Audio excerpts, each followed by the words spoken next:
DJ Dhadkan Deewana, DJ Dhadkan Deewana, DJ Dhadkan दीवाना, BMP6 कुटिया।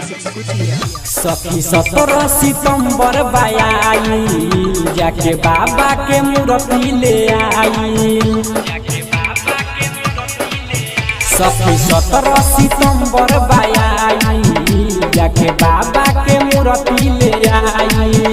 हम के तना बताई करस बाबा के पूजाई, हम के तना बताई करस बाबा के पूजाई। देखो धोता रे सटर सखी मिलल बा भातारे ऑपरेटर सखी, चालू के पूजे जनरेटर सखी।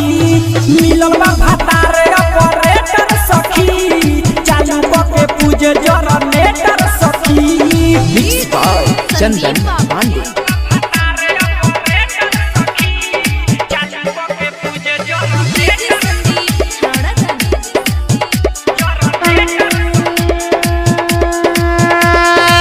बाबा विश्वकर्मा के होंगे पुजारी, सिस्टम के सारा सखी दिहले भिखारी। दुआरा पपम मम बाजटा डीजे, देखेला सारा लोग आइल जे। बाबा विश्वकर्मा के होंगे पुजारी, सिस्टम के सारा सखी दिहले भिखारी। दुआरा पपम मम बाजटा डीजे, देखेला सारा लोग आइल जे। खीर पूरी पारा शादी दिहले गौआ में बाटी, खीर पूरी पारा शादी दिहले गौआ में बाटी। गाना बाजता रे हिट हिट मीटर सखी, मिलल बा भातारे ऑपरेटर सखी, चालू के पूजे जनरेटर सखी। मिलल बा भातारे ऑपरेटर सखी, चालू के पूजे जनरेटर सखी। Mix by Chandan Pandey.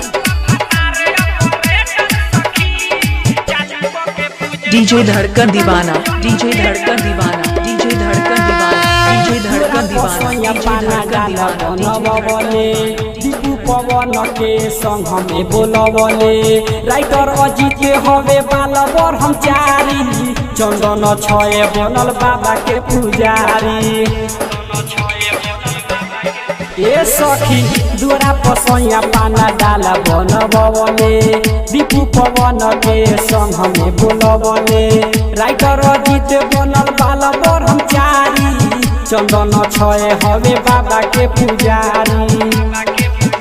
उनपर महिमा बा भारी जाला सभे दुआरे, उनपर महिमा बा भारी जाला सभे दुआरे। अपन दुखवा सुनावे लिखी लेटर सखी, मिलल बा भातारे ऑपरेटर सखी, चालू के पूजे जनरेटर सखी।